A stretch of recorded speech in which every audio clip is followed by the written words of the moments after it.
Hello everyone and welcome to this amazing section. So we have Kemi and we have Muna. So but before we let them talk, I'd like Kemi to tell us her own journey and how it has been for her. Okay, so my journey with Wild Braids started while I was working full-time. I used to work in technology. I still sometimes dabble. I'm in an advisory capacity, but I would say that it really just came out of looking at what is it that we can do in Nigeria to be more productive, to create opportunities for people to be productive.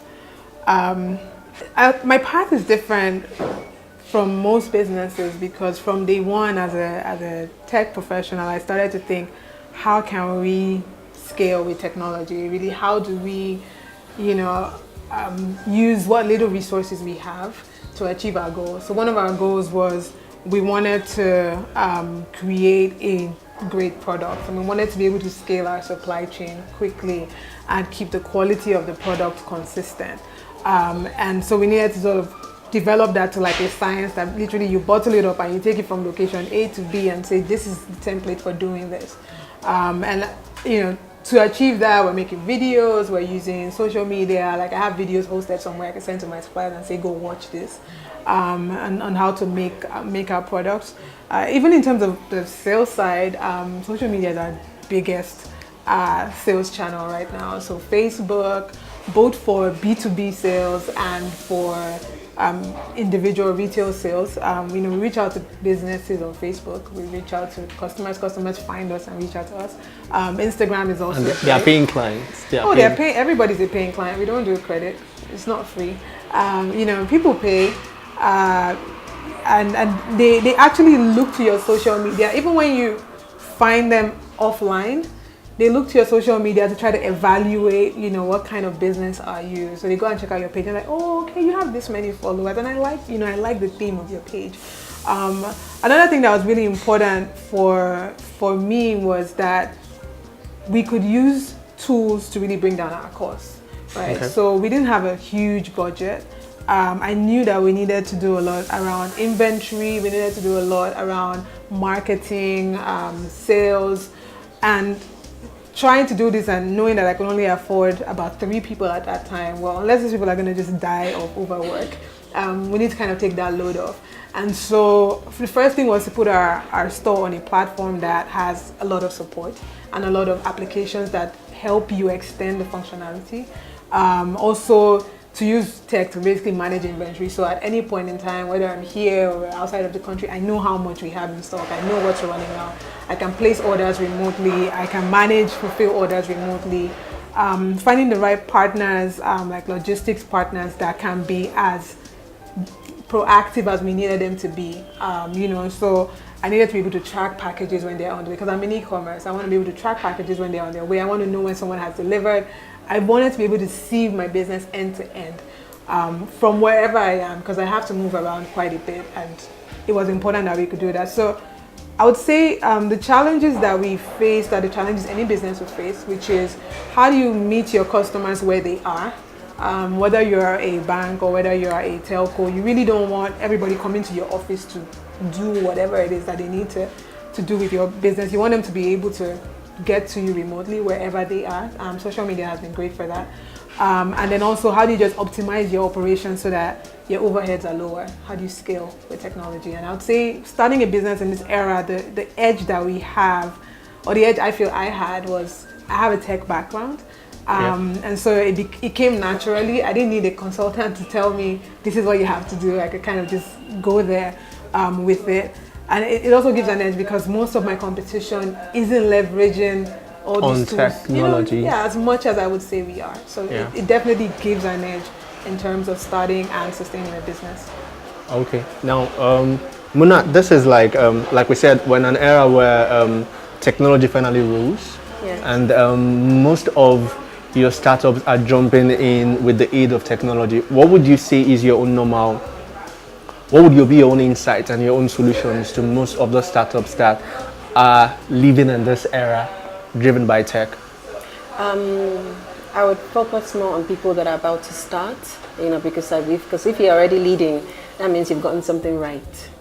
Okay. So if you're about to start and you're looking like a Wild Braids or a Gazelle Academy or any other organization that is already out there, what I would say is find the technology that works for you, because it can be quite daunting. Yeah. She's in tech, so she knows what I'm saying. You have a lot of platforms, but you have to find the one that works for you and conquer that one first. For us, 90% of our students that we got in Gazelle Academy was through Facebook. Okay. We leveraged Facebook. We had about 25,000 fans plus on Facebook. You know, we did everything on Facebook, our videos, everything. We used Facebook until we started hearing Instagram, and then we slowly, we didn't actually jump. You know, we had to study. For me, and that's the advice I give everybody: don't just jump. Okay. Everything has a science to it. Instagram does not function the same way as Facebook does. You have to learn the language of Instagram. You have to learn what works. Hashtags work a lot with Instagram. The way you even put your profile is a big bonus. But we had to actually go through some e-courses to understand how Instagram works so that we can get the results that we wanted from it. We had to understand the apps that want, like the repost, the rebrand, all those things. You need to understand you don't just jump into something because you see people doing it, which is the weakness of millennials today. Because it's working, because I see that there's a Bella Niger, or there's a Linda Ikeji, or there's Nicola and Giovanni. Yes, Nicola Giovanni. Because he's doing it, you think it's great, or maybe Wild Braid, something so simple, you know, that everybody does. You just jump and you start doing it. No. But if you ask me, let's be very real. Yes. People have gotten numbers on social media. We're not saying they haven't gotten numbers. We have gotten numbers. But the day we tried Instagram alone, we didn't get any numbers because we didn't understand how it works. Nice. Okay. So sometimes it's based on luck. Then the day I used Twitter to promote an event, I got 100 retweets. And I was like, how? Do you understand? So what works? There are different audiences for different platforms. So you have to know what you're selling where. LinkedIn has a totally different audience. So does Twitter, so does Instagram, and so does Facebook. You have to know which one works for you. I just got on Telegram and Periscope, and someone said, "Oh, Muna, finally you're here." I said, I'm here for a reason, because my book club, I want to be able to host and talk to a lot of people at the same time without having to be on the closed Facebook group or on the WhatsApp group. And Periscope on Telegram would offer me that platform. Audience, yeah. That's why I joined it, not because everybody is joining it. I had a reason. It was going to meet an end for my business, and that's why I started it. But what you find that everybody's on all platforms, someone might be on all platforms, and you know, they get confused, they scatter their resources everywhere, and at the end of the day, they get discouraged because nothing works. But if you're able to bring everything together, consolidate it, find 1 or 2 channels, focus on those channels and bombard it with everything that is you and your business, then you'll see that chances are that you will make it. Okay, that sounds good. Now this is me rounding off. I had to bring up the issue of numbers because we're in an era where influence is measured with numbers in this era. Yeah. And like Kemi is going into a path which she finally created her own model, completely new model, and several people will still go into that new model, creating their own model. What would you think? What do we think? Most banks, most high institutions, most people that want to deal with this generation of people who are like, the buying population of this era are those that live online. And it doesn't mean that the other parts of the population that are not online don't exist or are not relevant, but somehow this is the trend. Now, you both are key stakeholders in this era. And interestingly, why we had you was, yes, I'm the only male here, and and whether we like it or not, the world is ruled by, who says men rule the world? It's not true. Let me be safe here. Now, what would be your own final insight to the female entrepreneur, the female change maker that wants to thrive in this era, which obviously has no model compared to what they finally read in business school or every other person? What's your own final shot? Okay, my final take to female entrepreneurs would be the odds are in your favor for once in history. For the first time in history, the odds are actually in the favor of female entrepreneurs, because the kinds of businesses you start now do not require heavy lifting. Like literally, you don't have to carry bricks. And so if it's stuff you have to do with your mind, well, your mind is as good as any. Also, I would say that approach it as a business. I think what some female entrepreneurs do, it is almost like a hobby, you know, like it's the least important thing in their life. Whereas men typically put their careers as the most important thing in their life, and they see more results there, you know. But women kind of say, look, after I do everything else, you know, after I tend to my family, I'm not saying don't tend to your family, but I'm saying prioritize it and invest in it as a priority and think big. Like, you know, some people say, oh, I don't want to do it because I don't want to, you know, have too much going on that I no longer fit within my, you know, community or who I am right now. I don't want to move out of where I live because if I have too much money, I will do that. I'm like, so you know, so what's the point to starting something? But I think women can think a lot bigger. Don't feel at a disadvantage because the odds are actually in your favor. There's a lot of incentives for women that want to go into stuff. People are willing to partner with you. People are willing to tell your story. And you actually are in a position to inspire others. So if you're not even doing it just for yourself, do it for the people that would gain from your story if you did do it.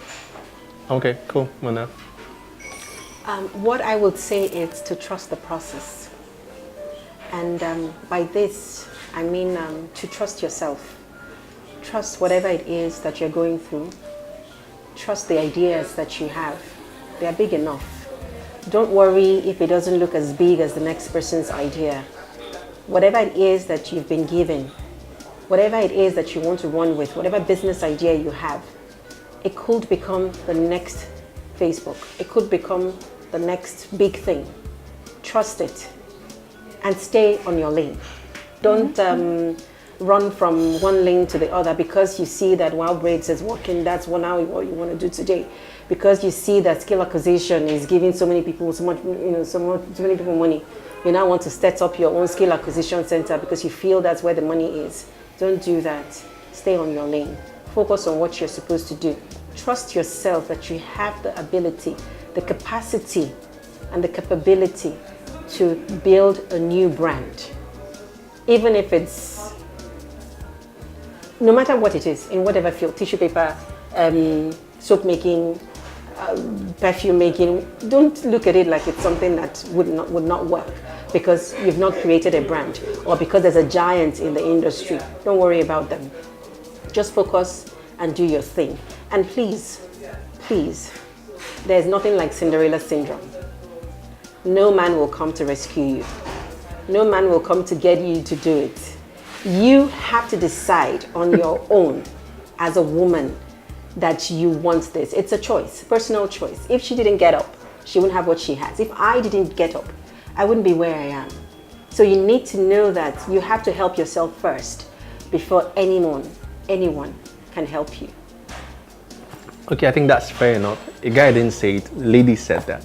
So thank you, Kemi, for coming. Thanks a lot for having me. Thank you for sharing your time, man. Thank you, Mona. And thank you, our audience. In a nutshell, we'll see at the end of the day, we're all work in progress. So whatever you do, try your own little bit to break your own coconut. Okay, thank you. Thank you.